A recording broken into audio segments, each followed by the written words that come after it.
Hey, so tonight we're going to talk about something pretty wild. What if you woke up tomorrow as an American soldier fighting in World War II? Trust me, by the time we're done, you're going to be real grateful for that mattress you're lying on. Oh, and if you're enjoying these stories, I'd really appreciate a like or subscribe. Super curious where you're all listening from.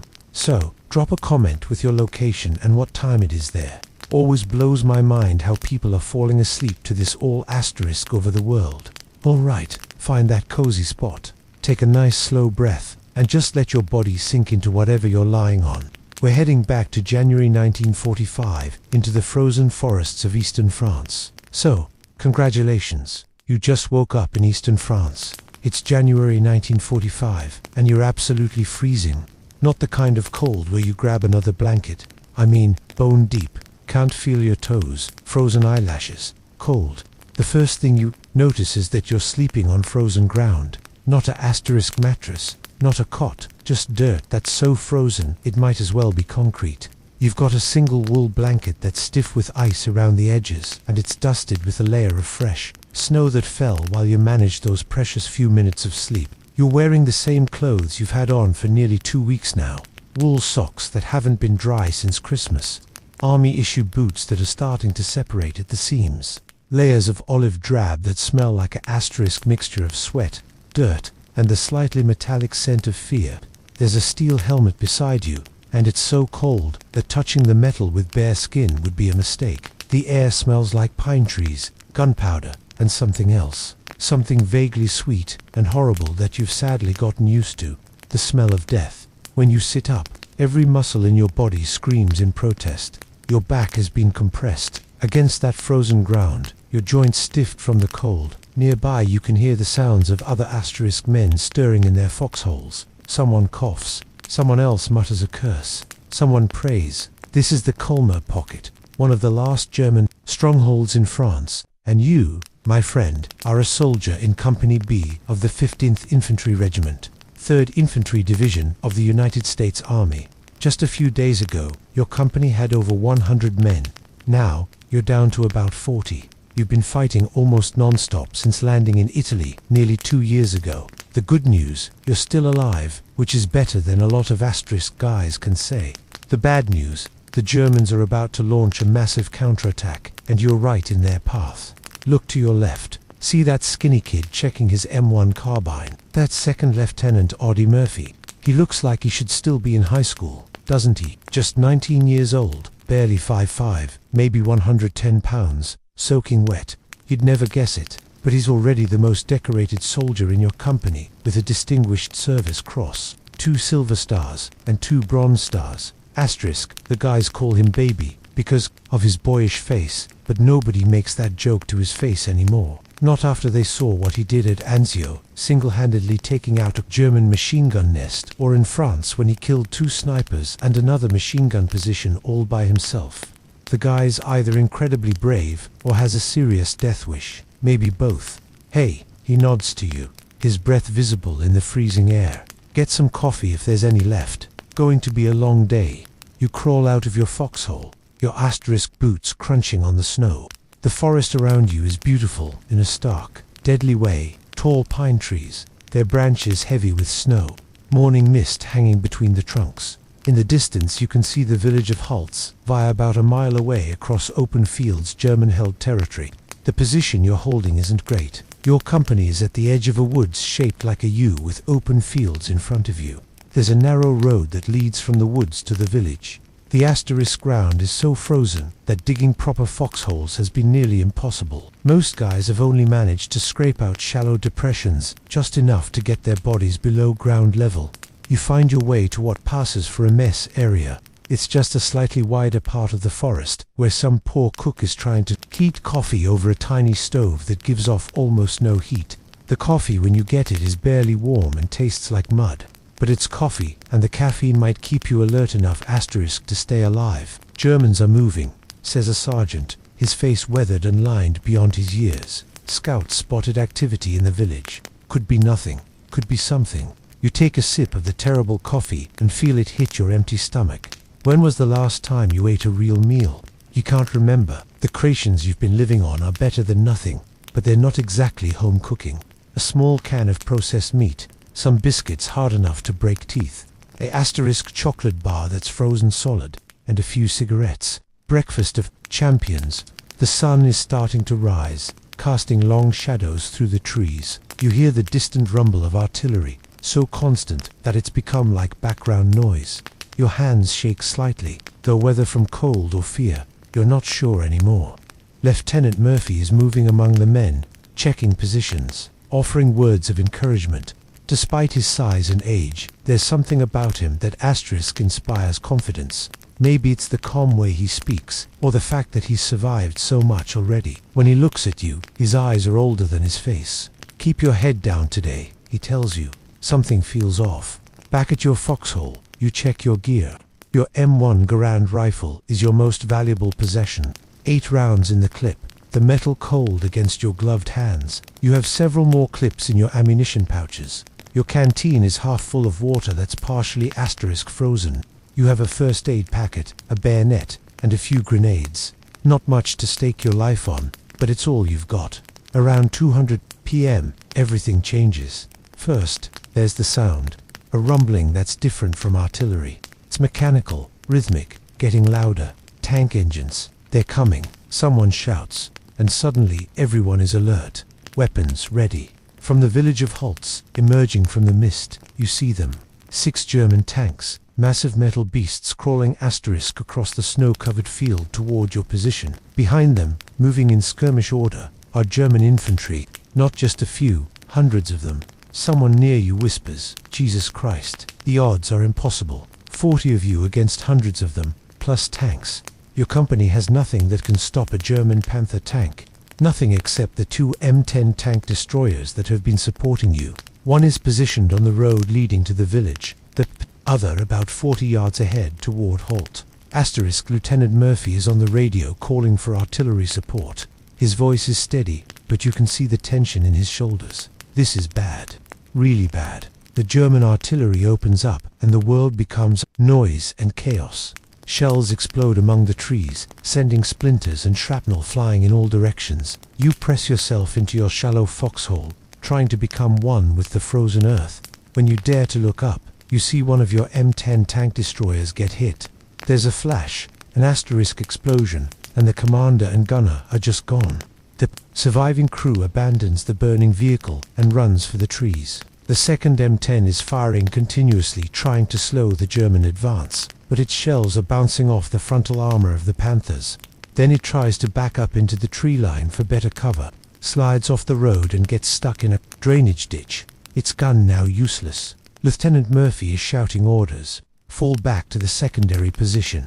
Move. You know what this asterisk means. Your current position is untenable. There's a stronger defensive line prepared a few hundred meters deeper in the woods, but someone has to cover the withdrawal. Murphy speaks into his field telephone, calling in artillery coordinates. He's standing fully exposed, directing fire on the advancing Germans. You think he must be insane, but you're also grateful that someone is keeping the Germans busy while you retreat. As you move back through the trees, staying low, you look over your shoulder. What you see stops you in your tracks. Murphy is still there, alone now. The rest of the company is retreating. The M10 tank destroyer is burning, billowing black smoke, and Murphy climbs on top of it. He's taken position behind the 50 caliber machine gun mounted on the burning tank destroyer. German bullets and artillery are impacting all around him. The tank could explode at any moment. But there he is, firing the heavy machine gun at the advancing German infantry, cutting them down in swaths. You can't hear what he's saying over the asterisk's din of battle, but later you'll learn that when the artillery coordinator asked how close the Germans were, Murphy responded, "Just hold the phone and I'll let you talk to one of the bastards for an hour." Murphy stays on that burning tank destroyer, firing the 50 cal, calling in artillery strikes, holding off hundreds of German troops by himself. You watch from the tree as the Germans try to flank him as tank rounds explode near him, as the M10 is repeatedly hit and engulfed in smoke. Twice you're certain he's been killed. Twice he emerges from the smoke still firing. The ground around the tank destroyer becomes littered with German dead. The attack falters, stalls, and finally begins to recede. Only then does Murphy climb down from the burning vehicle and walk back toward the American lines. He's limping from a leg wound, but he refuses evacuation. Instead, he organizes a counterattack, leading what's left of company back to reclaim the original position. The * Germans retreat all the way back to Holtz later. You'll learn that Murphy killed or wounded approximately 50 German soldiers by himself. He stopped an attack by 6 tanks and 250 infantry. He saved what remained of Company B from certain destruction as darkness falls. You're back in your foxhole at the edge of the woods. The temperature is dropping again. Your hands are numb. Your feet blocks of ice. You're exhausted beyond belief, but somehow still alive. Murphy moves among the men, checking on everyone, making * sure the wounded are being treated. When he passes your position, you notice that despite everything, his hands are steady. Get some rest, he tells you. They'll be back tomorrow. You settle deeper into your foxhole, pulling your frozen blanket around you. The stars are coming out, brilliant pinpoints in the clear winter sky. You think about home, about warm beds and hot meals, about streets where no one is trying to kill you. You shift slightly, finding that small spot where the ground isn't quite * as hard beneath your hip. The cold seeps through your layers, but somehow your eyelids grow heavy. Your breathing slows and you feel your muscles relaxing one by one. In the distance, you can still hear the occasional sound of artillery. But here, in this moment, there's a strange kind of peace. You're still alive, your unit held. Tomorrow will bring what it brings. You yawn quietly, feeling your jaw crack. From the cold, your fingers finally start to warm up inside your gloves as you tuck them * against your chest. The weight of your helmet on the ground beside you is oddly comforting. A small piece of protection in this dangerous world. You take another slow, deep breath, watching it cloud in the freezing air, and settle in for another night in the frozen forests of France, where the snow continues to fall gently through the pine branches above. Morning comes too soon in the frozen forest, not with a gentle transition of sunlight through curtains, but with the harsh voice of a sergeant kicking * the bottom of your foxhole. Up and at 'em, soldier. Germans didn't go home just 'cause you're tired. Your body feels like it's made of lead and broken glass. Every joint aches from the cold. Your back is one solid knot of pain from sleeping on frozen ground. Your mouth tastes like you've been chewing on pennies. The temperature dropped even further overnight. They say it's the coldest winter in Europe in decades. You believe it. Ice has formed on the inside of your helmet where your breath froze. Your * canteen is now a solid block of ice. Even your shoelaces are stiff and uncooperative as you try to tighten your boots. Around you, the other men of Company B are going through the same morning ritual, groaning as they stretch frozen limbs, cursing as they discover which parts of their equipment have frozen overnight, trying to light cigarettes with numb fingers. "Hey, pass the matches," says the guy in the next foxhole over. He's new, a replacement, who arrived just 3 days ago. Jenkins or Johnson or something. * They come and go so fast nowadays that you barely bother learning names. Mine are wet. You toss him your matchbook. He's young, maybe 18, with a round face that still has baby fat. Poor kid looks like he should be delivering newspapers, not fighting Nazis. He'll either toughen up quick, or he'll die. There's not much middle ground out here. The sound of artillery starts up again in the distance. German 88s probably. The distinctive crump has become as familiar as your own heartbeat. You've learned to * tell the difference between outgoing and incoming. These are outgoing German shells headed somewhere else. Small mercies. Breakfast, such as it is, comes in the form of more rations. The waxed cardboard box contains a small tin of powdered eggs that you mix with a little water to form a pale yellow paste. There's also a couple of rock-hard biscuits, a small chocolate bar that's frozen solid, and more of that awful instant coffee, gourmet dining army style. You eat mechanically, not because it * tastes good, but because you need the calories. The cold burns energy faster than summer combat. Just staying warm is a battle in itself. Lieutenant Murphy appears, walking the line and checking positions. There's a bandage visible under his pant leg where he was wounded yesterday, but he moves without any obvious pain. His face is gaunt, cheekbones sharp under skin that's weathered beyond his years. He nods to you as he passes. "Any movement from the village?" he asks. "Nothing yet, sir." * You reply. "All quiet since dawn." He grunts acknowledgement. "They took a beating yesterday, but they'll be back. Keep your eyes open." You watch him move on, speaking briefly with each man. He looks tired. Hell, everyone looks tired. But there's a quiet competence about him that inspires confidence. You've seen officers who lead from far behind the lines, who treat enlisted men like disposable game pieces. Murphy isn't like that. He's right here in the dirt asterisk with you. The morning passes slowly. The mind-numbing boredom of war. Hurry up and wait. Hours of nothing punctuated by moments of sheer terror. You spend the time cleaning your rifle. The M1 Garand is a solid piece of engineering, but it needs care, especially in these conditions. You field strip it, wiping down each part with an oily rag to prevent rust. The 8-round clip system is a vast improvement over the old Springfield from the last war. Your dad served in France in 1918 carrying one of those. He rarely talked asterisk about it. Around noon, a jeep arrives with mail and supplies. Letters from home are worth more than gold out here. You get 2, one from your mum and one from your girl back in Ohio. You save them, tucking them inside your jacket. Letters are best read in private where no one can see if they make you cry.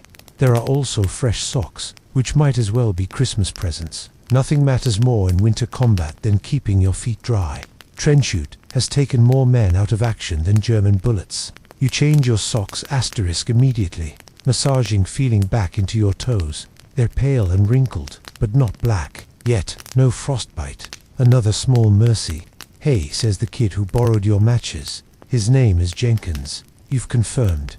Is it true what they're saying about Lieutenant Murphy, that he took on a whole company of Germans by himself yesterday? You nod, tucking the damp socks inside your shirt to dry them with body heat. Saw it myself. Climbed up on a burning tank destroyer and manned the 50 cal.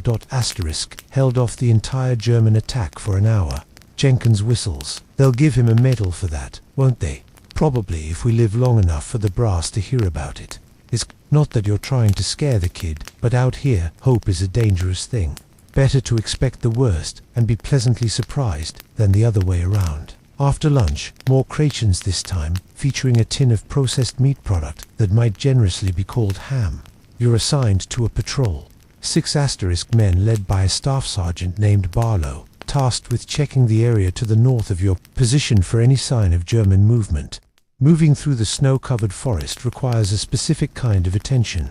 Step carefully, listen constantly, watch for tracks, broken branches, cigarette butts, anything that might indicate enemy presence. The winter landscape plays tricks on your eyes. Every shadow could be a German soldier. Every rustle could be someone taking aim at you. The patrol lasts 3 hours and reveals nothing asterisk except how exhausted you all are. By the time you return to the company position, your legs feel like rubber and your lungs burn from the cold air. Lieutenant Murphy is meeting with the company's remaining officers when you get back. Their faces are serious and they're studying a map spread out on the hood of a jeep. Something's happening. Word filters down through the ranks. The Germans are pulling back from the Kmar pocket.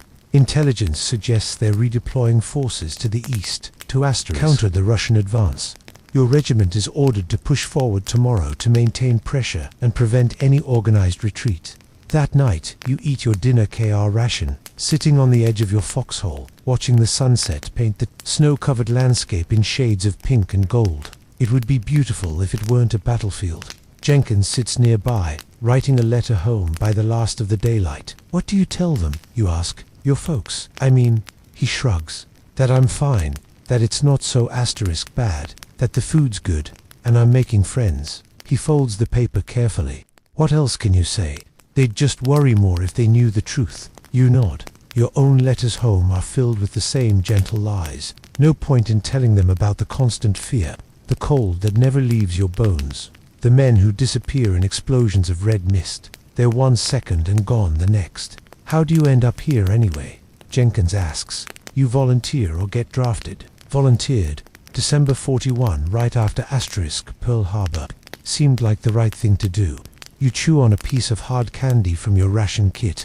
You drafted August last year, hadn't even finished high school. You're about to respond when a whistle cuts through the air, followed by the unmistakable sound of an incoming artillery shell. Your body reacts before your mind, diving into the foxhole. Jenkins follows a split second later, landing on top of you as the world explodes. The German barrage lasts 20 minutes. 20 minutes of hell with the earth shaking asterisk and trees shattering and men screaming.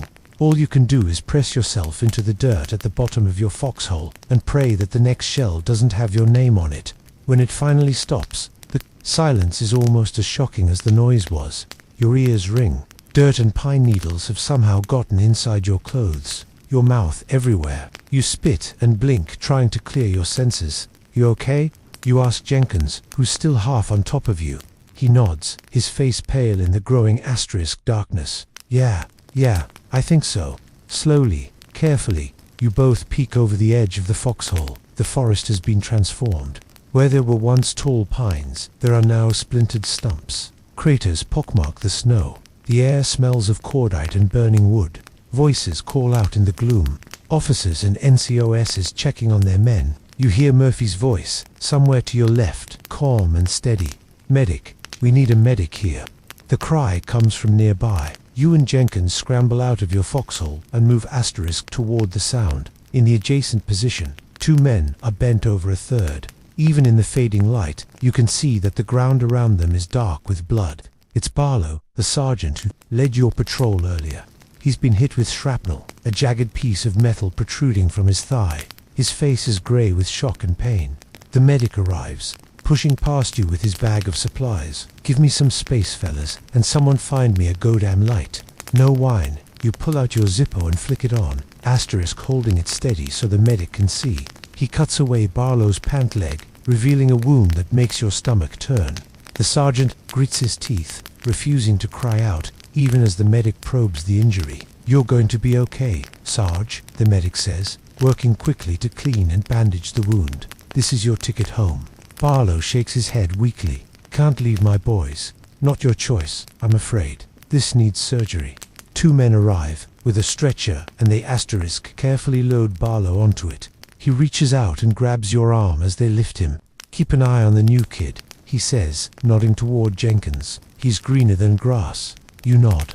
Will do, Sarge. See you stateside. But you both know it's unlikely you'll ever see each other again. That's just how it is out here. People come and go. Mostly go. You don't dwell on it. The night grows darker and colder. The scattered clouds that provided the day's light snow have cleared, revealing a asterisk vast canopy of stars. The beauty of it strikes you as almost obscene given the carnage on the ground. Lieutenant Murphy calls a meeting of the NCOSs and a few experienced privates, including you.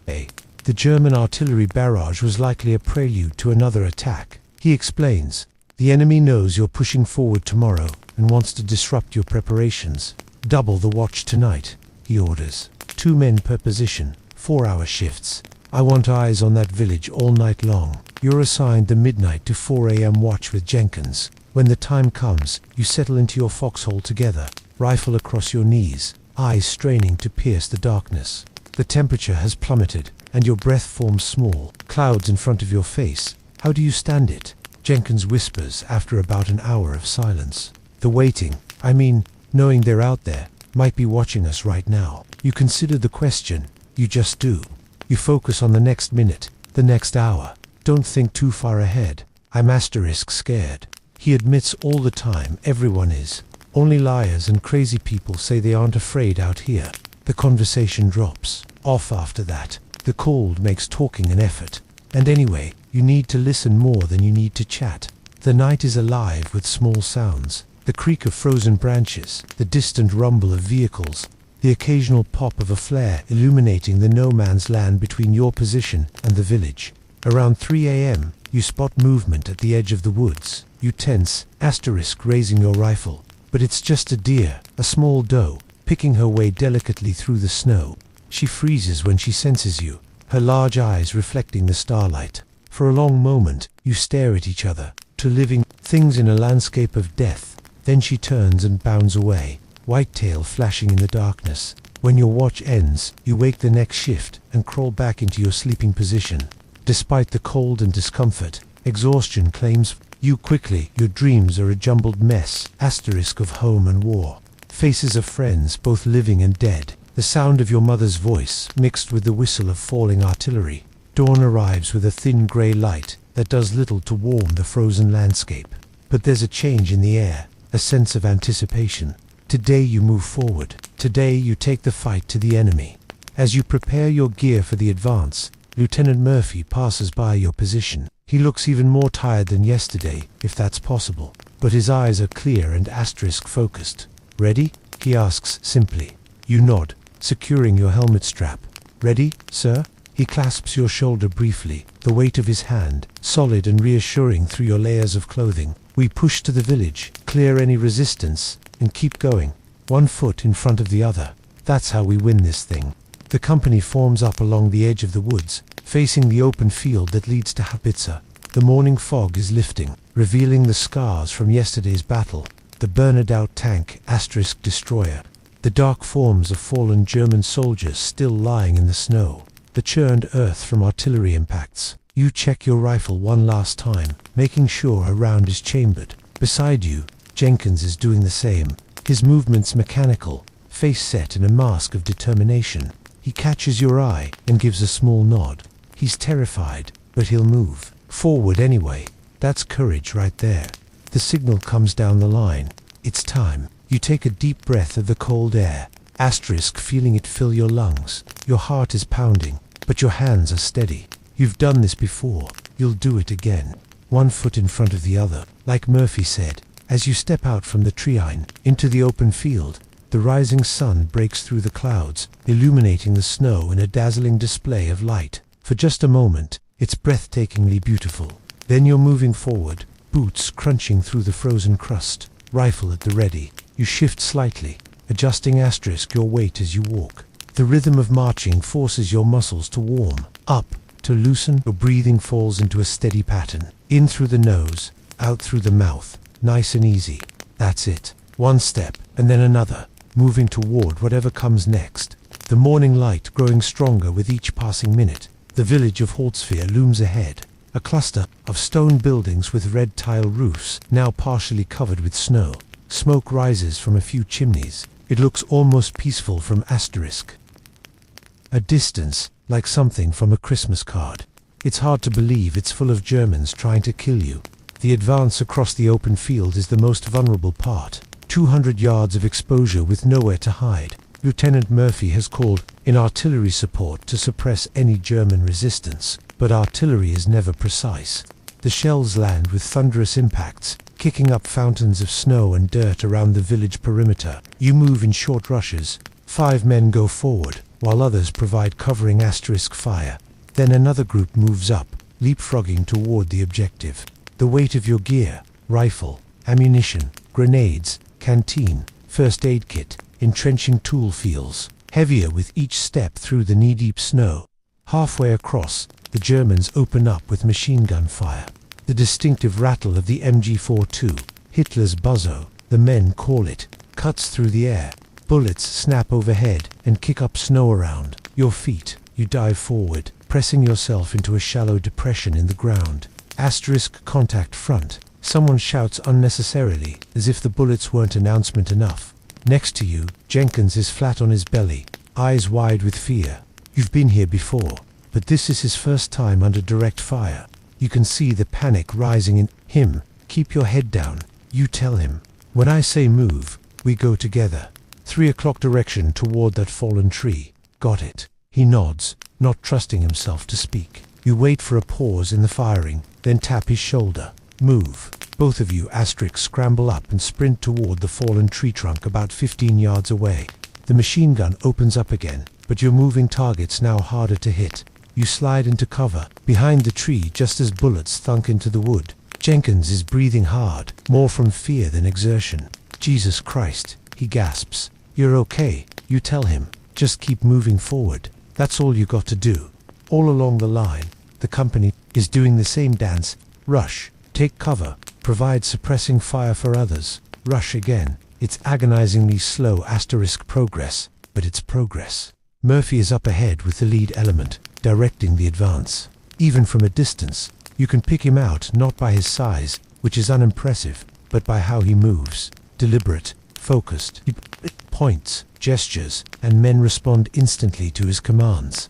Natural leadership. The artillery has done its job. Several buildings at the edge of Holzfear are damaged, and the German fire is becoming sporadic rather than sustained. You make another rush forward, closing the distance to the first buildings. Urban combat is its own special hell. The village consists of about 30 buildings clustered around a small central square. Each one could hide snipers, machine gun nests, or troops waiting to ambush you. Each window is a potential firing position. Each doorway a possible death trap. You clear buildings in teams of 4. One man kicks in the door to enter with weapons ready, covering different sectors, while the fourth provides security outside. It's a dangerous, nerve-wracking process. The first house you enter with Jenkins and 2 other men is a small farmhouse. The interior is freezing cold, but shows signs of recent occupation. Dirty dishes on the table, beds that have been slept in. A pot of something unidentifiable, now frozen solid, still sits on the stove. Where are the civilians? Jenkins asks, looking around at the abandoned home. Evacuated, if they're lucky, you reply, or hiding in cellars or dead. This place has changed hands 3 times in the asterisk last month. You continue through the village, building by building. Some are empty. In others, you find German soldiers, sometimes alive and fighting, sometimes wounded, occasionally dead from the artillery barrage. The wounded are treated according to the rules of war, their weapons confiscated, and they're sent to the rear, under guard. By midday, most of Holtz is in American hands. The remaining Germans have retreated to the far side of the village. Company B has suffered only light casualties. 3 wounded, none killed. It feels like a victory. Small, but significant. You and Jenkins find yourselves in what was once a bakery. The ovens are cold, but the faint smell of bread still lingers. Your stomach growls in response. When was the last time you had fresh bread? Months ago, at least. Think there's anything to eat in here? Jenkins asks, rummaging through cupboards. Doubt it. Germans would have taken anything edible. But he persists, and to your surprise, discovers a jar of preserved cherries hidden behind some flour sacks. The 2 of you sit on the floor and pass the jar back and forth, eating the sweet fruit with your fingers. It's the most delicious thing you've tasted in weeks. Should we share? Jenkins asks, mouth red with cherry juice. You consider it for a moment, then shake your head. Spoils of war, kid. Enjoy it while you can. Through the window, you can see other soldiers moving through the village, securing positions, setting up machine guns at strategic points. Lieutenant Murphy is conferring with the other officers in the village square. Asterisk. Maps are spread out on the hood of a jeep that somehow made it this far forward. After finishing the cherries, you join a group assigned to check the church at the center of the village. It's a small stone building with a modest steeple, probably 100 years old or more. The heavy wooden door is partially open. Inside, the church is dim and quiet, illuminated only by what sunlight filters through stained glass windows. The air smells of candle wax and ancient stone. Pews are arranged in neat rows, and a simple altar stands at the front. It seems untouched by the war raging outside its walls, except for the bodies. In the front pew, an elderly couple sits side by side, hands clasped together. From behind, they might be praying, but when you approach, you see the small, neat holes in the backs of their heads, execution style. Why? Jenkins asks softly. They were just old people. You've seen this before. Collaborators maybe, or suspected of helping the Americans, or just in the way. Doesn't take much reason in war. The scythe sowers, everyone. This is what you're fighting against. Not just an army, but the kind of thinking that makes executing old people in a church seem reasonable. You help carry the bodies outside for proper burial when time permits. The ground is too frozen to dig graves now, but someone covers them with a tarp and weighs it down with stones. By late afternoon, the company has established a defensive perimeter around Holtzfear. Machine guns are positioned to cover all approaches. Foxholes and fighting positions are dug where the ground allows it, or improvised behind walls and in ditches where the earth is too frozen. The Germans will likely counterattack, and you need to be ready. You're assigned to a Twuman position at the northeast corner of the village, in what was once a garden. A low stone wall provides some cover, and you've managed to scrape out a shallow depression behind it. Jenkins is your partner again. The kid seems to have attached himself to you like a duckling, imprinting on the first thing it sees. As the winter's sun begins to set, casting long blue shadows across the snow, Lieutenant Murphy makes his rounds, checking positions. He stops at yours, crouching down beside the wall. How's the ammo situation? He asks. 6 clips for the M1. 2 grenades, you report. Jenkins has about the same. Murphy nods. Should be getting a resupply tonight, but make it last, just in case. Any movement out there? Nothing yet, sir. He studies the open field beyond the village. His eyes narrowed. Asterisk, they'll come from the east, most likely. Forest provides cover for their approach. Keep your eyes open. After he moves on, Jenkins turns to you. You think we'll hold this place? You consider the question. We'll try. That's all we can do. The temperature drops rapidly as darkness falls. The clear day gives way to a night of brutal cold. Your breath forms crystals on your scarf. Any exposed skin quickly becomes numb. You and Jenkins take turns on watch, one sleeping for an hour while Asterisk. The other keeps lookout. Sleep, when it comes, is fitful and unsatisfying.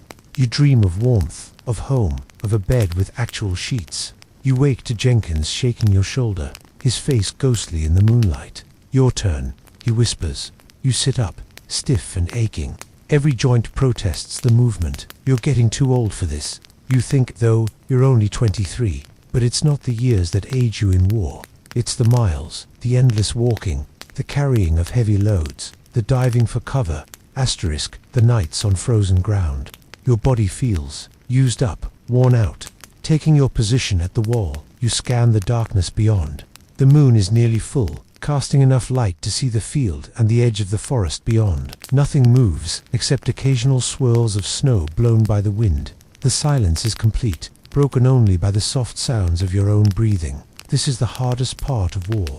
Not the fighting, but the waiting. The endless hours of vigilance. When nothing happens, your mind plays tricks on you. Shadows asterisk become enemy soldiers.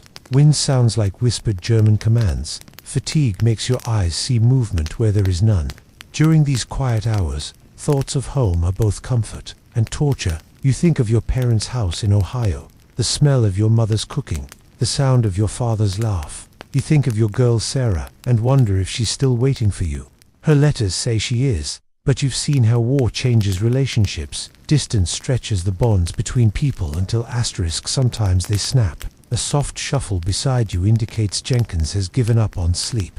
He sits next to you, rifle across his knees. Can't sleep, you ask. Feet are too cold, he admits. Thought I'd keep you company instead. You share a cigarette, cupping your hands around the glow to prevent it from being seen from a distance. It's against regulations, but small comforts become incredibly important out here. The harsh tobacco burns your throat, but spreads a momentary warmth through your chest. You got someone waiting back home?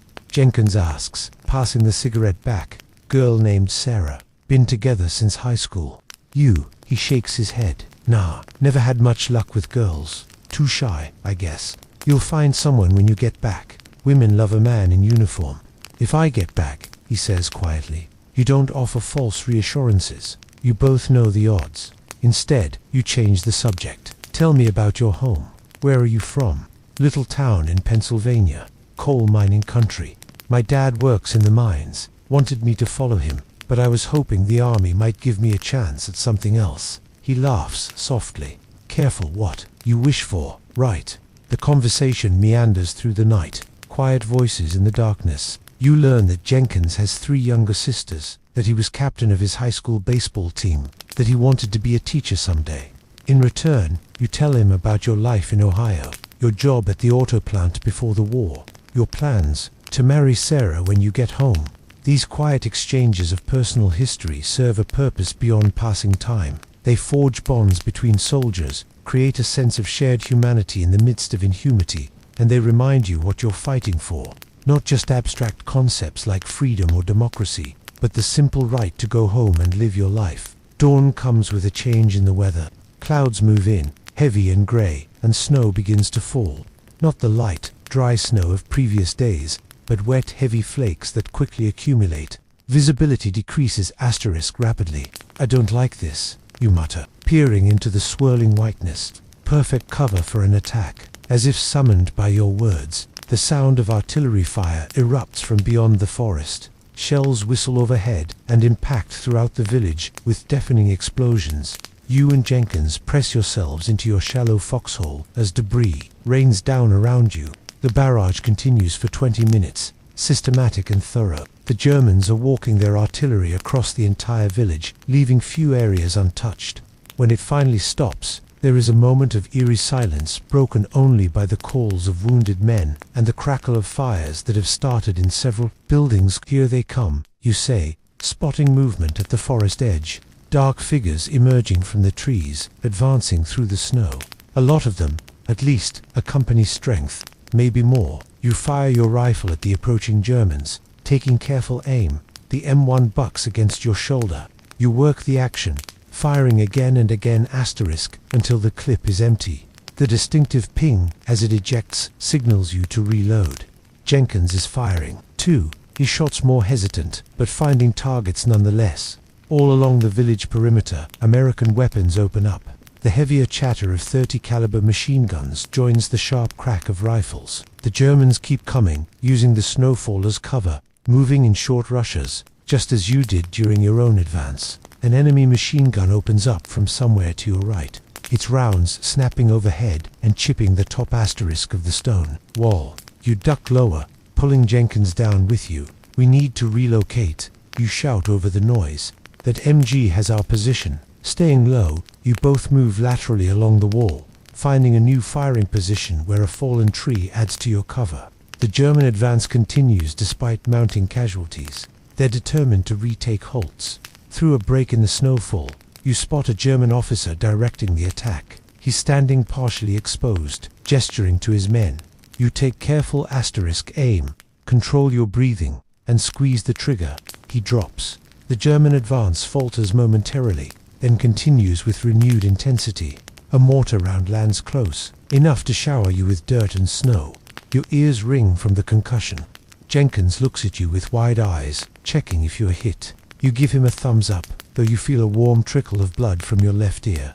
The battle rages for over an hour. The Germans press forward to the very edge of the village before the American defenses finally stall them. Artillery support arrives, landing with devastating effect among the exposed enemy troops. They begin to fall back, first in small groups, then in larger numbers. By mid-morning, the attack has been repulsed. The field between the village and forest is littered with dark forms in the snow. Fallen German soldiers. The village itself has suffered significant damage. Several buildings are burning despite the snow. The church steeple has been hit and partially collapsed. Medics move among the American positions, treating the wounded. He helped Jenkins bandage a minor shrapnel wound on his arm. Nothing serious enough to send him to the rear. Your own ear has stopped bleeding, though the ringing continues. Lieutenant Murphy appears, moving quickly from position to position, assessing the situation. His uniform is dirty and torn, and there's a smear of blood on his face that might not be his own. He looks exhausted, but alert. Good work holding the line. He tells you, we've got reports of more German units moving in from the north. They're not done with us yet. How long are we supposed to hold this place, sir, you ask. He gives you a grim smile. Until we're relieved or overrun. Hopefully, the former. The day continues with sporadic fighting.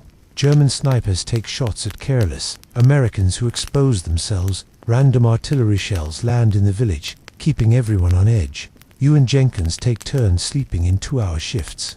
Neither of you ever fully letting your guard down. The snow continues to fall, gradually burying the evidence of battle. White shrouds form over the bodies in the field. The village grows quiet, except for the occasional crack of a rifle or distant explosion. During one of your rest periods, you find a relatively intact cellar beneath a damaged house. It's warmer underground, protected from the wind and snow.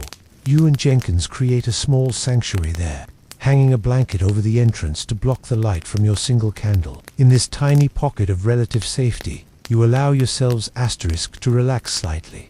You share a can of meat from your rations, using a bayonet as a makeshift utensil. Jenkins produces a battered deck of cards, and you play a few hands of gin rummy. To pass the time, you think we'll push forward tomorrow, he asks, discarding a 3 of clubs. Probably. Depends on what intelligence says about German positions. One village at a time. That's how we win this thing. One village at a time, he repeats almost to himself. Seems like it'll take forever. Won't be forever. Germans are running out of men, out of supplies. We keep pushing. They keep retreating. Eventually, they'll break. You don't mention the cost, how many American lives it will take to reach that eventual victory. You don't talk about the replacements who arrive each week to fill the gaps left by the dead and wounded. You don't share your private fear that you won't be one of the ones who makes it home.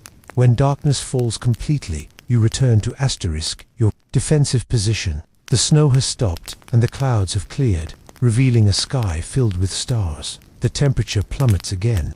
The cold seeps through your layers, making your fingers stiff on your rifle. Sometime after midnight, in the darkest hours, you hear a soft sound from Jenkins. At first you think he's talking in his sleep, but then you realize he's crying, trying to muffle the sound with his sleeve. You pretend not to notice. Crying isn't uncommon out here, especially among the newer men. The constant fear, the exhaustion, the cold, the homesickness, it builds up until something has to give. Better to let it out quietly in the darkness than to break when it matters. After a while, he stops and wipes his face with a gloved hand. "Sorry," he whispers. "Nothing to be sorry for," you reply. "Get some rest. I'll wake you if anything happens." He settles back, his breathing gradually steadying. You keep watch over him and the dark landscape beyond, guardian of this small moment of vulnerability. The weight of your rifle is familiar and reassuring in your hands. The night stretches on, star-filled and silent. In the distance, an occasional flare illuminates the sky, briefly turning the snow-covered landscape silver before fading. Your breath forms clouds that drift away on the gentle wind. Despite the cold and danger, there's a strange peace in these quiet hours. You feel your muscles gradually relaxing as you settle into the rhythm of the watch. Your breathing slows and deepens. The tension in your shoulders begins to ease bit by bit. You shift slightly, finding a more comfortable position against the stone wall. The village sleeps around you, damaged but still standing. Tomorrow will bring what it brings. More fighting most likely, but for now, in this moment, there is just the night, the stars, and the soft sound of Jenkins breathing beside you. Tuck your hands inside your jacket for warmth, feeling your fingers begin to thaw. Nice and easy. That's it. Just breathe and watch and wait. The weight of your helmet is solid and reassuring on your head. You take another slow breath, letting it out gradually, watching it cloud in the frigid air as your muscles continue to loosen one by one, while the stars wheel slowly overhead. Morning brings a clear sky and renewed activity. You're awakened by the sound of vehicles, American trucks and jeeps, entering halts from the west. Reinforcements. Finally, you nudge Jenkins, who blinks awake with the momentary confusion of a man who doesn't remember where he is until the harsh reality crashes back. "Looks like we're getting some help," you tell him, nodding toward the convoy. Fresh troops spill from the trucks, their uniforms still relatively clean, their faces lacking the hollow-eyed exhaustion that marks the veterans. They look around at the battle-damaged village with expressions ranging from curiosity to apprehension. Lieutenant Murphy meets with the newly arrived officers while the company sergeants organize distribution of supplies. You and Jenkins join the line for ammunition resupply, each receiving 3 bandoliers of M1 clips. The quartermaster also hands out fresh socks and Miracle of Miracles chocolate bars, or real Hershey's. Jenkins says, eyes lighting up as he pockets his "I'm saving this for a special occasion." You're more practical, unwrapping yours immediately and taking a bite. The sweetness is almost shocking after weeks of bland creations. Special occasion is now. Kid. Might not get another chance. Borders come down through the sergeants. The company is moving out in 1 hour, pushing northeast toward the Rhine. Intelligence reports indicate the Germans are establishing a new defensive line about 10 miles ahead. Your job is to keep them on the run, prevent them from digging in too deeply. You use the hour to prepare. First priority is your feet. You find a relatively intact building with a working pump and manage to get enough water to wash your socks. While they dry near a small fire, you inspect your feet carefully. No signs of trench foot yet. The skin is wrinkled and pale, but not blackened or swollen. You massage feeling back into them, then put on your fresh socks, saving the newly washed pair for tomorrow. Jenkins follows your example. His feet are in worse shape with blisters on both heels, but still functional.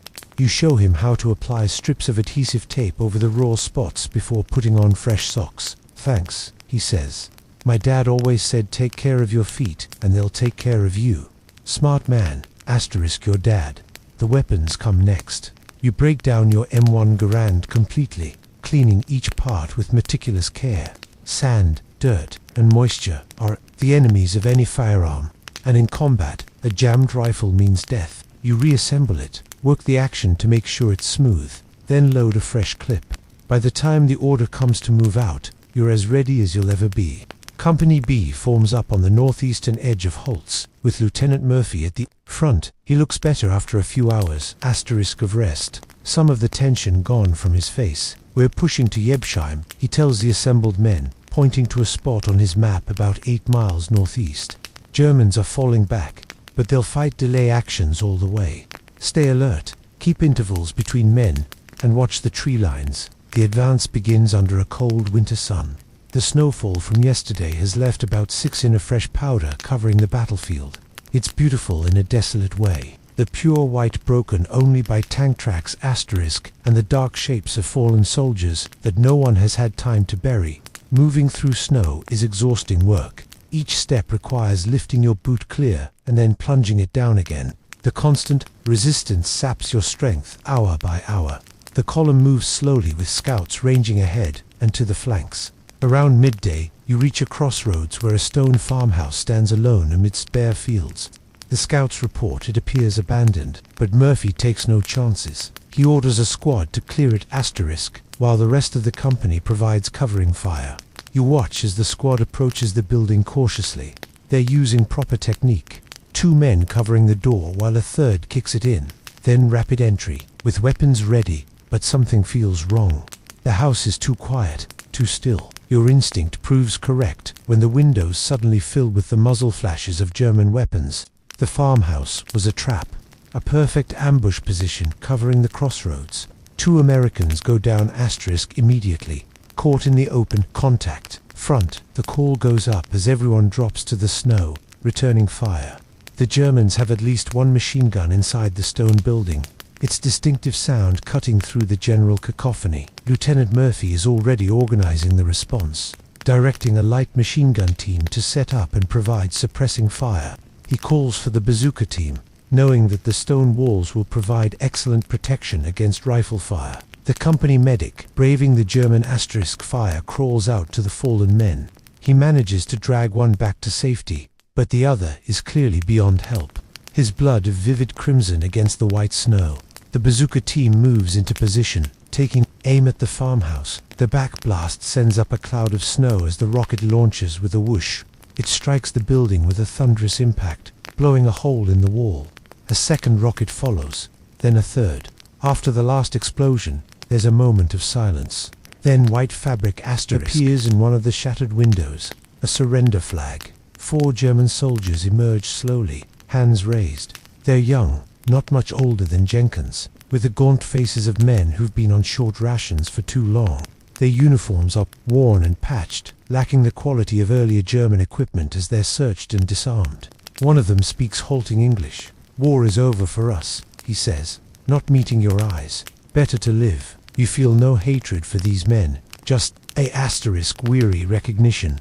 They're soldiers doing their job same as you. Had the circumstances been reversed, you might have been the one surrendering. The Germans are sent to the rear under guard, and the advance continues. The incident at the farmhouse has cost you time and 1 man, but it could have been much worse. Murphy seems to take the loss personally, though, his face grim as he reorganizes the column. The day wears on, the miles passing slowly under your boots. The terrain changes, becoming more wooded with gentle hills asterisk, replacing the flat fields around Holtzfear.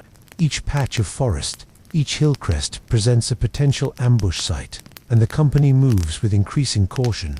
Late in the afternoon, you spot something in the snow ahead, a single boot partially buried. Looking closer, you see it still attached to a leg. An American soldier half covered by snowdrift. His eyes stare sightlessly at the sky, his rifle still clutched in frozen hands. 3rd Battalion passed through here yesterday, Murphy says, asterisk coming up beside you. They had some hard fighting. You kneel and check the dead soldiers' dog tags. James Mitchell from Tennessee. Someone you've never met, yet bound to you by the uniform you share. You close his eyes and cover his face with his scarf, the small dignity you can offer. "Should we bury him, sir?" Jenkins asks. Murphy shakes his head. Graves' registration will come through after us. They'll take care of him. We need to keep moving. It's a harsh asterisk reality of war. The dead must wait while the living continue the fight. You marked the location on your map so the body can be found later. Then rejoin the advance. By nightfall, you've covered about 6 miles. Not as far as planned, but decent progress given the conditions. The company establishes a defensive perimeter in a small copse of trees that offers some shelter from the wind. No fires are permitted this close to enemy lines. So dinner is another cold meal of crations. As darkness settles, so does the cold. Asterisk even more intense than previous nights. The temperature must be well below zero. Your canteen freezes solid within an hour. Your breath forms ice crystals on your scarf and collar. Even blinking becomes painful as moisture freezes on your eyelashes. How cold do you think it is? Jenkins asks, his teeth chattering as he huddles next to you in your shared foxhole. Too damn cold to measure, you reply. But I was in Bostonia last month. This feels worse. To conserve body heat, you sit shoulder to shoulder, sharing a single asterisk blanket, draped over both of you. It's not enough, but it's better than nothing. Sleep comes in brief snatches, interrupted by the need to move, to stamp your feet, to keep blood flowing to your extremities. Around midnight, snow begins to fall again, big fat flakes that accumulate quickly. Within an hour, there's a fresh 3 in covering everything. It actually helps with the cold, providing an insulating layer over your foxhole, but it also reduces visibility to near zero. Perfect conditions for a German asterisk counterattack. It comes just before dawn when human resistance is at its lowest ebb. First, the mortar, dozens of shells raining down on your position with terrifying accuracy. The Germans have had time to register their fires on this location. You and Jenkins press yourselves into the bottom of your foxhole as the world explodes around you. Dirt, snow, and tree fragments rain down. The noise is deafening, physical, a pressure against your drums. Then, through the falling snow, dark figures appear. Asterisk German infantry, dressed in white winter camouflage, moving forward in the wake of the mortar barrage. They're hard to spot, ghostly shapes in the swirling snow. Contact front, the cry goes up, and American weapons begin to fire. Your own M1 bucks against your shoulder as you aim at the advancing figures. Jenkins is firing too, his earlier hesitation gone, replaced by the mechanical necessity of combat. The Germans press forward despite casualties, using the limited visibility to their advantage, their asterisk getting close, too close. You hear German voices now, shouting commands. A stick grenade lands nearby, exploding with a sharp crack and spraying fragments overhead. Running low, Jenkins says, slapping his ammunition pouches. You toss him one of your bandoliers, make them count. The fight becomes confused, chaotic. Germans appear and disappear in the swirling snow. Some fall to your fire, others press forward. A group breaks through the American line to your left, threatening to flank your position. Left asterisk Tenant Murphy's voice cuts through the chaos, directing a squad to seal the breach. Even in the middle of a swirling battle, he maintains situational awareness, adjusting the defense as needed. You spot a German officer directing the attack, his gestures animated as he points toward the American positions. Taking careful aim, you squeeze the trigger. He drops. The German advance falters momentarily, then resumes with renewed fury. A machine gun opens up to your right, American from the sound. Its steady chatter cuts asterisk through the German ranks, forcing them to seek cover. Murphy has positioned his assets well, creating interlocking fields of fire. For 20 minutes, the battle rages at close quarters. You fire until your rifle becomes too hot to touch, despite the freezing air. Jenkins does the same. The snow around your position is churned and blackened by explosions littered with brass casings and discarded equipment. Then, as suddenly as it began, the German attack breaks. The remaining white-clad figures withdraw, dragging asterisk their wounded with them.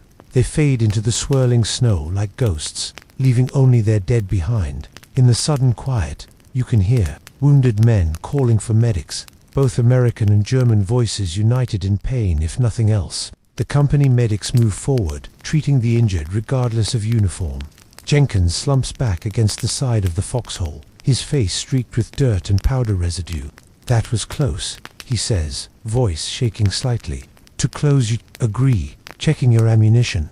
You're down to your last asterisk clip. Lieutenant Murphy moves along the line, checking positions, reassuring the men. When he reaches your foxhole, you can see the strain on his face, though his voice remains steady. "Good work holding the line," he says. "We've got reports there. Pulling back to Ibshim. We'll push forward once it's light enough to see. Ammunition's running low, sir," you report. "Resupplies coming up. Should be here within the hour." He pauses, looking at Jenkins. "You okay, Private?" Jenkins nods, asterisk straightening up. "Yes, sir. Ready to move." Murphy claps him on the shoulder. "Good man." As he moves on, Jenkins looks at you, with something like wonder. "Lieutenant remembered my name." He makes a point of knowing his men. You tell him it's why we'd follow him anywhere. The sky gradually lightens, though the snow continues to fall. The battlefield reveals itself in the growing light, a landscape transformed by violence. Shell craters pockmark the ground. Trees stand shattered, their splintered trunks asterisk pointing accusingly at the sky. Dark shapes lie half buried in snow, some moving faintly, others eternally still. The promised ammunition resupply arrives, carried forward by a squad from the support company. You receive 2 bandoliers of M1 clips and a few grenades. There's also a thermos of hot coffee, a luxury that seems almost obscene in its normality. You and Jenkins take turns sipping the steaming liquid, feeling warmth spread through your bodies for the first time in days. It's a small pleasure, but out asterisk here. Small pleasures are all you have. The company reorganizes for the advance. Casualties have been relatively light. 3 killed, 7 wounded badly enough to be evacuated. Others with minor wounds choose to stay with the unit. Among infantrymen there's an unspoken code. You don't leave your buddies unless you absolutely can't continue. By mid-morning, the snow has stopped and visibility improves. The company moves out, advancing cautiously through the broken landscape. You're in the second asterisk, squad with Jenkins still at your side. Lieutenant Murphy leads from the front as always. The day passes in a blur of weariness and vigilance. Miles of snow-covered terrain, occasional exchanges of fire with German rearguards, brief halts to rest and reorient. Your world narrows to the ground immediately in front of you. The weight of your rifle, the rhythm of your breathing. By late afternoon, you can see Ibshim in the distance. Another village, much like Holtzfear, with stone buildings, and a small church steeple. Asterisk smoke rises from several locations, evidence of fighting. The sound of artillery grows louder. The 3rd Battalion is already engaged there. Company B halts in a wooded area, about half a mile from the village. Lieutenant Murphy gathers the squad leaders for a briefing, while the rest of you take the opportunity to rest. You sit with your back against a tree, massaging, feeling back into your feet. Jenkins collapses beside you, so tired he can barely keep his eyes open. "Almost there," you tell him. "Yep, the asterisk last major strongpoint before the Rhine. Once we take it, Germany's on the defensive for good." He nods, too exhausted for words. You hand him your canteen, which has thawed enough to provide a few swallows of water. He drinks gratefully, then passes it back. The brief rest ends all too soon. The squad leaders return with orders. Company B will support 3rd Battalion's attack on Yebsheim, moving in from the southwest while they press from the west. Hour is 1800, just before dusk. You check your watch. An old buller that asterisk had been your father's. It's 1645. Less than an hour to prepare. You help Jenkins to his feet, and together you inspect your weapons one last time. His hands are steady now, his movements efficient. He's changed since you first met him, transformed by the crucible of combat from a green replacement into a soldier. "Listen," you tell him as you adjust your helmet strap. "Stay close to me when we go in. Urban fighting is different, faster, more confusing. Keep your head on a swivel and watch the windows. Asterisk. That's where they'll have their machine guns." He nods seriously. "I'll stick with you." As the company forms up for the advance, Lieutenant Murphy moves among the men, offering a word of encouragement here, a nod of approval there. When he reaches you and Jenkins, he pauses. "This is likely to be tough," he says candidly. "Germans know the Rhine is their last natural barrier. They'll fight hard for Ischheim." "We'll fight harder, sir," you reply. He smiles slightly, the expression asterisk transforming his boyish face. "I know you will. That's why we're going to win." At precisely 1800, the artillery opens up. American guns laying down a preparatory barrage on Yebshim. The ground shakes with the impacts. Smoke and dust rise above the village. After 5 minutes of this, the signal comes to advance. The company moves forward in extended order, each man 5 yards from the next to minimize casualties from artillery or machine gun fire. The ground slopes gently down toward the village, offering little cover beyond occasional snowdrifts and frozen drainage ditches. Halfway to the first buildings, the Germans open up with machine guns. Their fire is disciplined, sweeping back and forth across the American line. Men drop to the snow, some hit, others taking what cover they can find.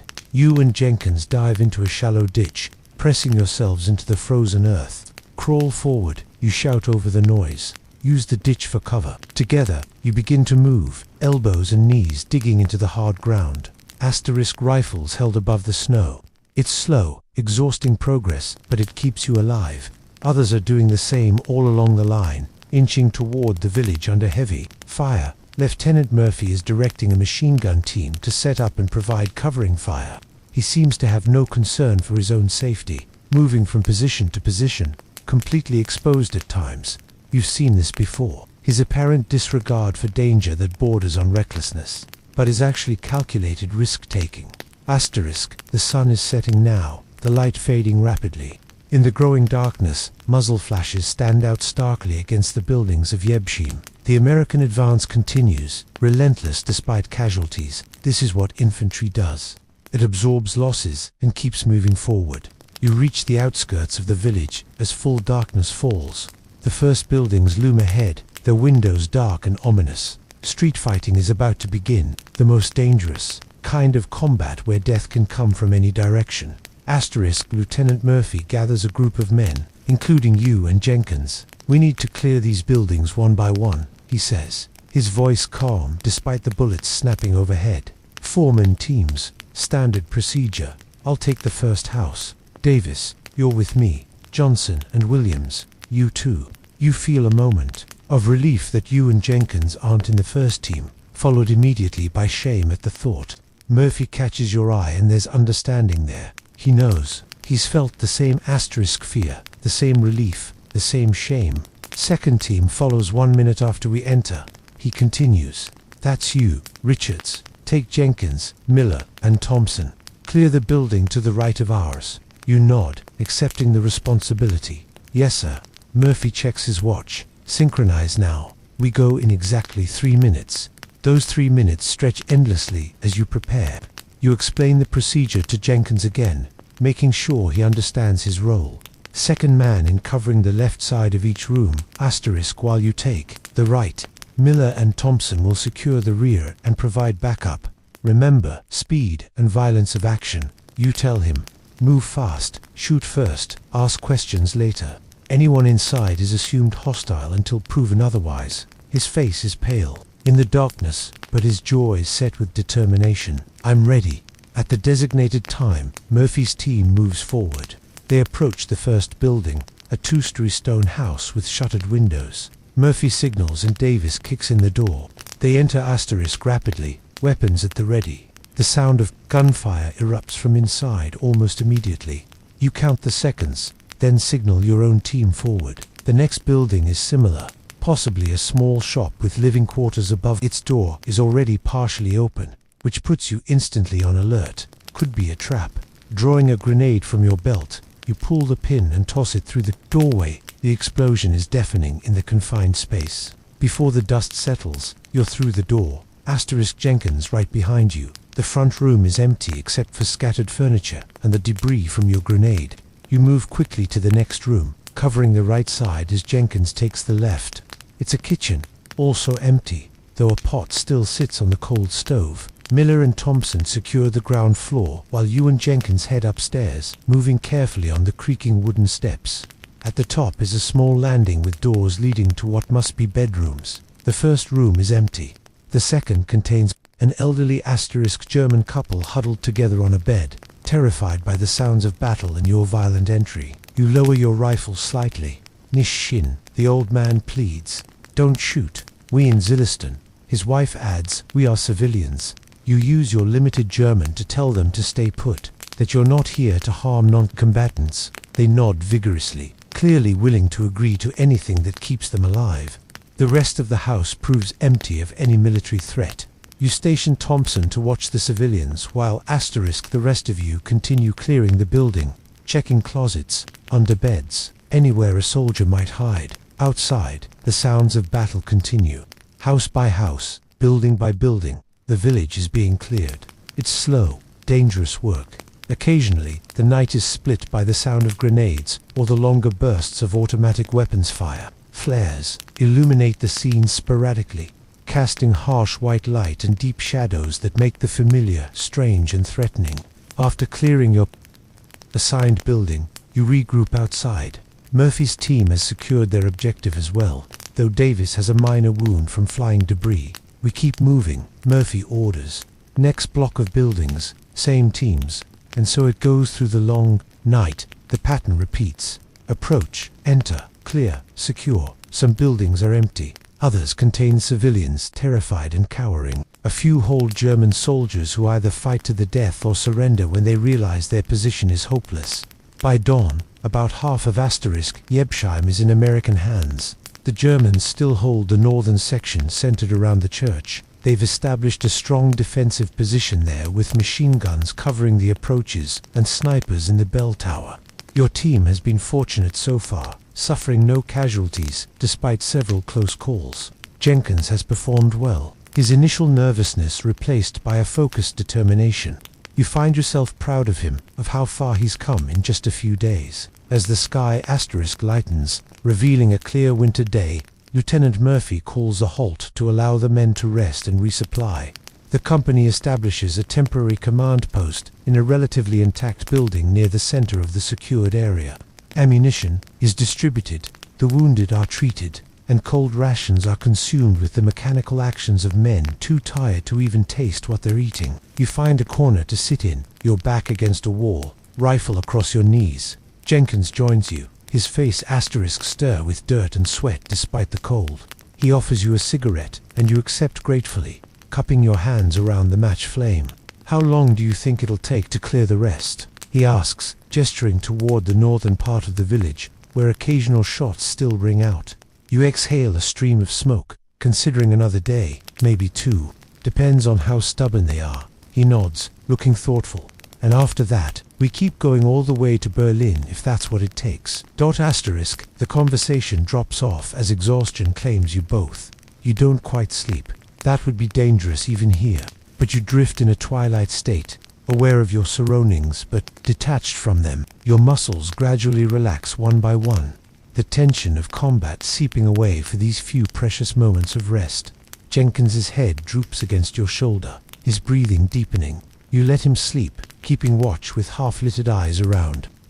Other men do the same, grabbing moments of rest where they can. Lieutenant Murphy moves among them, checking on everyone, making sure the wounded are cared for, that ammunition is distributed fairly. Despite having been awake and fighting as long as anyone, he shows few signs of fatigue beyond a slight stiffness. In his movements, when he reaches your position, he crouches down beside you. Get some rest while you can, he says quietly. We move again at noon. You nod, too tired for words. He places a hand briefly on your shoulder, a gesture of understanding and support, then moves on to the next group of men. Outside, the winter sun climbs higher, its light filtering through broken windows to cast geometric patterns on the floor. The sounds of battle have diminished to occasional single shots. Snipers probably from both sides seeking targets of opportunity. In this strange suspended moment between fighting, you allow yourself to relax more deeply. The weight of your helmet feels heavy on your head, but you don't remove it. Danger is still too close.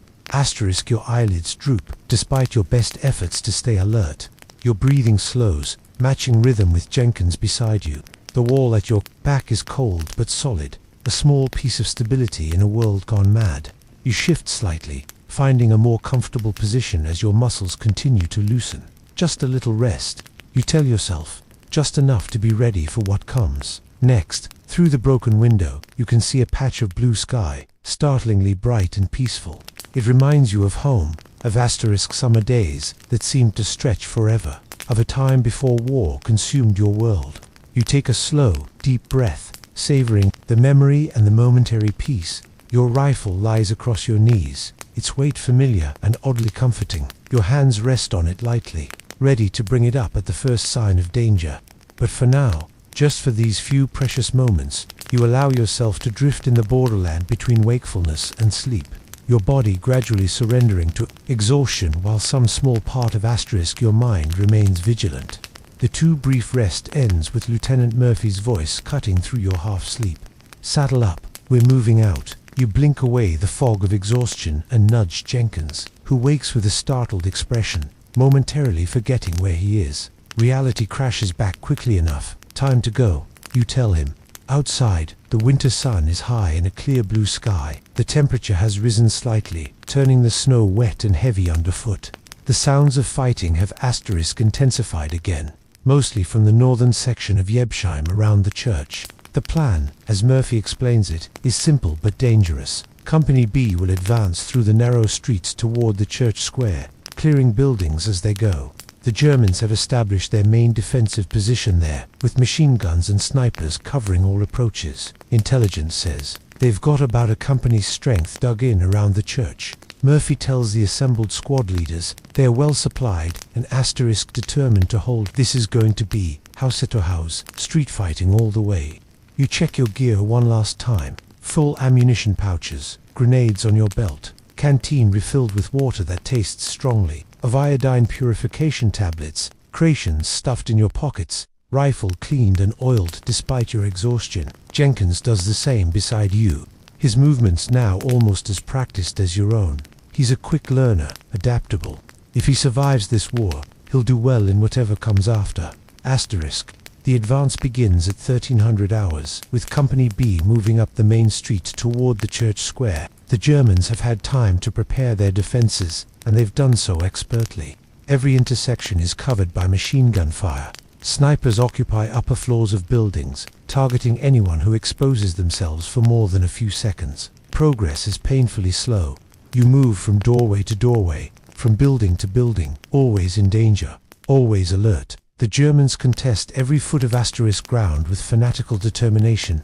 In the third house you clear, you find a German sniper set up in an upstairs bedroom. He's young, barely old enough to shave, but he manages to get off a shot that misses. You buy inches before Jenkins puts a bullet through his chest. The boy, and he's just a boy, looks surprised as he dies, as if he never really believed it could happen to him. He couldn't have been more than 16, Jenkins says, his voice shaking slightly as you search the body for intelligence. Hitler's scraping the bottom of the barrel now. You reply, Fulcrum units, old men and boys. The real soldiers are mostly gone. You find a letter in the boy's pocket from his mother in Bavaria. You can't read most of it, but you recognize a few words. Liebe, love, Wissen, Miss Zurach, Kommen, come back. Promises that will never be kept. Now, despite your exhaustion and the numbness that combat brings, you feel a pang of regret. This boy was someone's son, someone who loved him and prayed for his safety. Now he's just another casualty in a war that's already claimed millions. You pocket the letter, not as a trophy, but because it seems wrong to leave it here with his body. Maybe someday it can be returned to his family, a small comfort in their grief. The advance continues, building by building. By late afternoon, Company B has pushed to within 100 yards of the church square. The casualties have been mercifully light. 2 men wounded badly enough to be evacuated. Several more with minor injuries who choose to continue fighting. Lieutenant Murphy calls a halt at the last row of buildings before the open square. The church is clearly visible now, its stone walls pockmarked by artillery impacts, its steep, damaged but still standing. German machine gun positions are set up around its perimeter behind sandbags and rubble. Moving across that open space would be suicidal. We need to flank them, Murphy says, studying the situation through his binoculars. Richards, take your squad through these buildings to the right. See if you can find a position to annihilate their machine guns from the side. You nod, gathering your squad. 8 men, including Jenkins. The buildings, Murphy indicated, are a row of connected shops with apartments above, their rear walls backing onto an alley that might provide covered approach to the flank of the church square. Moving through the buildings is dangerous. Close quarters work, Each doorway, each room could hide enemies. You proceed methodically, clearing as asterisk you go, communicating with hand signals to maintain silence. In the third building, you find what you're looking for, a second-floor window that offers a clear view of the German positions from the side. Their machine guns are all oriented toward the main approach, leaving their flank relatively exposed. You set up your squad's Browning automatic rifle, manned by Private Wilson at the window. The bar is a powerful weapon capable of laying down substantial suppressive fire. The rest of the squad takes positions at other asterisk windows, ready to support the attack. Using your field telephone, you report the situation to Lieutenant Murphy. We're in position, sir. Clear field of fire on their right flank. Ready when you are. Good work, comes his reply. Stand by. Artillery support in 5 minutes. Then we go. Those 5 minutes stretch endlessly as you wait, watching the German positions. Through your rifle sights, they're unaware of your presence. Still focused on the main street, you can see them clearly. About 20 men around the church, with more asterisk presumably inside. Their faces are drawn with exhaustion much like your own, but they maintain their vigilance. Then the artillery begins. American 105mm howitzers, laying down a barrage around the church. Not directly on it. The stone building would provide excellent protection, but close enough to force the Germans to keep their heads down. Fire, you shout, and Wilson opens up with the bar. The heavy rounds tear into the exposed flank of the German position, catching them completely by surprise. The rest of your squad adds asterisk rifle fire, creating a deadly crossfire. Simultaneously, Murphy leads the main element of Company B in a frontal assault across the square. It's a dangerous gambit, but with artillery support and your flanking fire, they have a chance. The Germans respond with desperate courage, turning some of their weapons toward your position while continuing to engage the main attack. Bullets shatter the window glass around you, forcing you to duck and shift position constantly. Jenkins is beside you, firing steadily, asterisk his face set in concentration. He's a different person from the nervous replacement who arrived just days ago. Combat changes men quickly, either breaking them or hardening them.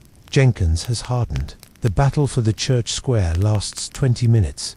20 minutes of intense close-range fighting that seems to stretch for hours. The Germans contest every yard, but they're caught in a crossfire they can't escape.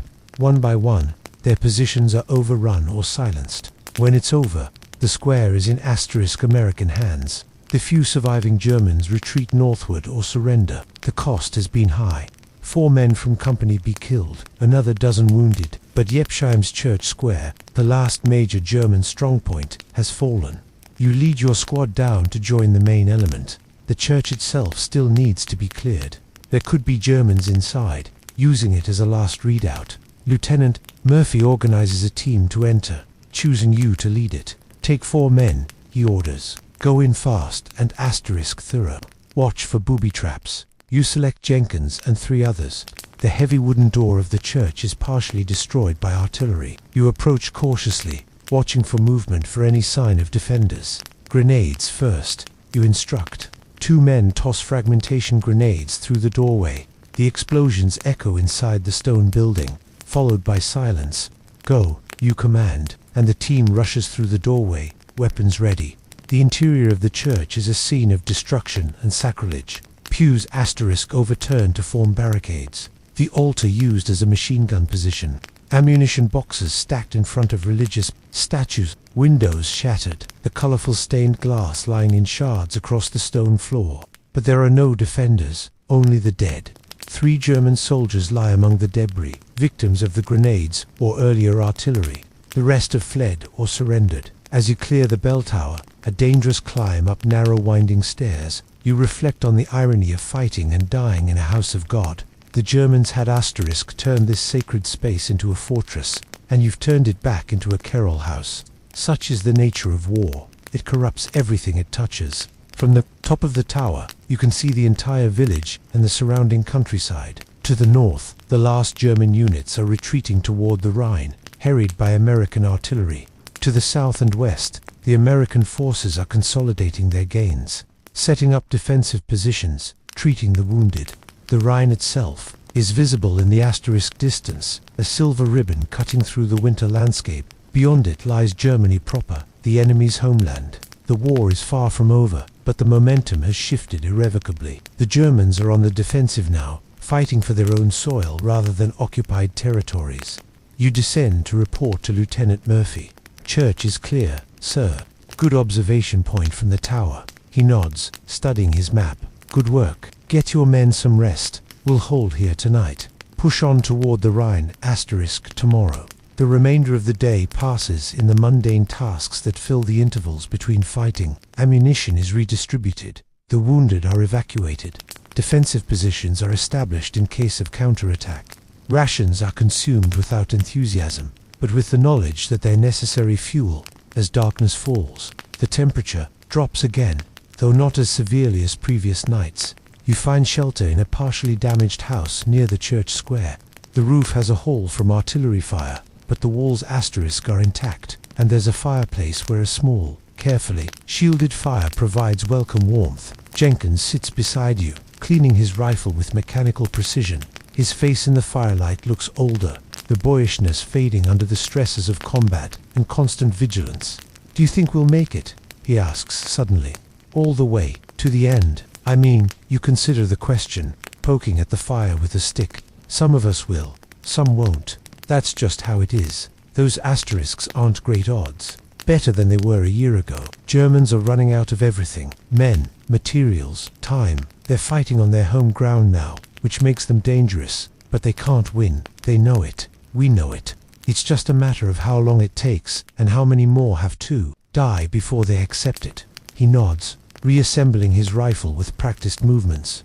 "If I make it, I'm going to be a teacher like I planned. Tell kids about all this. Make sure they understand what it cost." "That's good. You say. Someone needs to remember." The conversation drifts as exhaustion claims you both. Jenkins wraps himself in a blanket and falls asleep, sitting up his back. Against the wall, you maintain watch a while longer, staring into the dying embers of the fire, lost in thoughts of home and what awaits after the war, if you survive to see it. Eventually, sleep becomes unavoidable. You arrange your gear within easy reach, place your helmet beside you and settle into the least uncomfortable position possible. The sounds of the village at night drift through the damaged roof, occasional shots in the distance, the murmur of men on watch, the creak of buildings settling. Your mind wanders back over the past few days. The defense of Holzer Murphy's incredible stand on the burning tank destroyer, the advance to Ayab Shim, the house-to-house fighting. So much death and destruction, and for what? So that people back home can live without fear, can go about their daily lives in peace and safety. Is it worth it? On nights like this, cold and exhausted and far from home, it's hard to say. But in the morning, you'll get up and continue the advance, because that's what soldiers do. They keep going until the job is done, or until they can't go any further. In later years, long after the war, you'll remember these moments with a clarity that surprises you. The terror and the boredom, the camaraderie and the loneliness, the way time seemed to stretch and compress in combat. Seconds lasting hours, days passing in a blur, the smells and sounds that never quite leave your memory. You'll remember Lieutenant R.D. Murphy, the unlikely hero who went on to receive the Medal of Honor for his stand at Holtz, who became the most decorated American soldier of the war. You'll see his face on movie posters because, yes, he becomes a Hollywood star after the war, and you'll think of him not as the celebrity, but as the tired young officer who led from the front, who knew each man's name, who did what needed doing no matter the cost. You'll remember Jenkins too, the green replacement who became a soldier before your eyes. You'll wonder if he made it all the way home, if he became the teacher he wanted to be, if he told his students about the war and what it really meant. Most of all, you'll remember the cold, the bone-deep, relentless cold of that winter in France and Germany.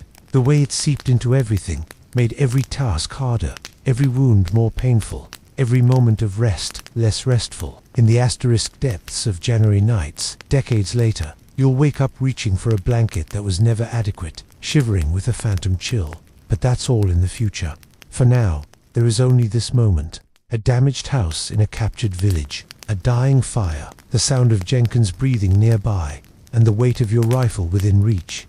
Tomorrow will bring what it brings. For tonight, this small pocket of relative safety is enough. Your eyelids grow heavy as the fire dims to mere embers. The tension begins to leave your body, one muscle at a time. First your shoulders dropping away from your ears where you've been unconsciously holding them. Then your back no longer quite so rigid against the wall. Your legs stretched out before you. The ache of miles walked gradually fading.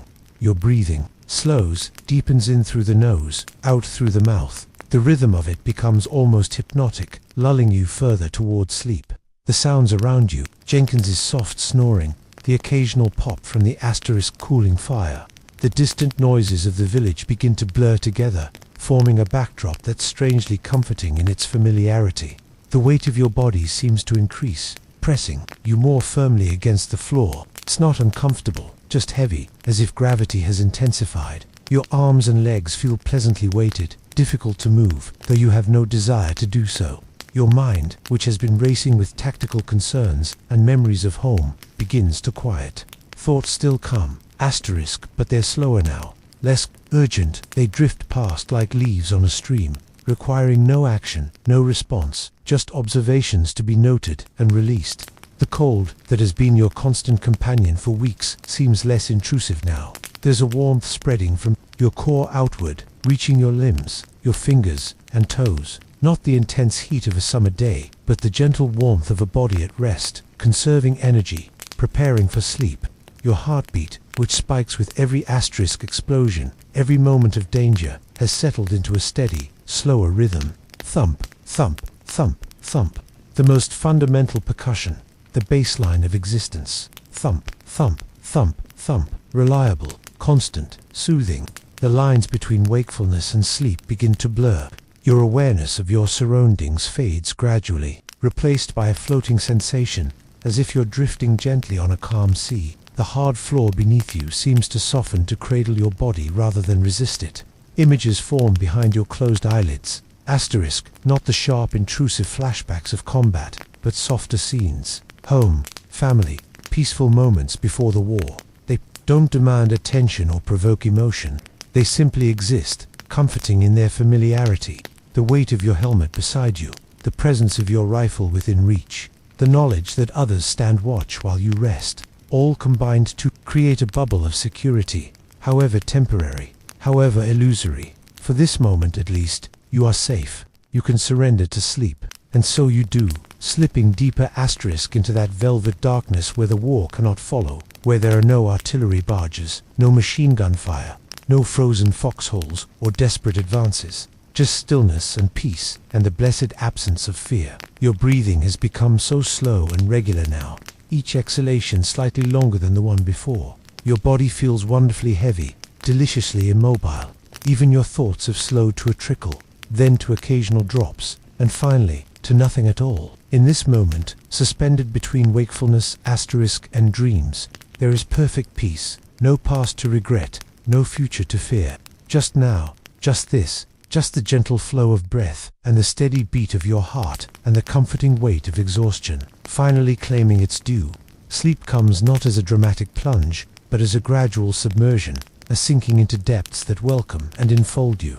The last flicker of conscious thought acknowledges that tomorrow will bring more fighting, more danger, more cold. But that is tomorrow. Tonight there is only rest.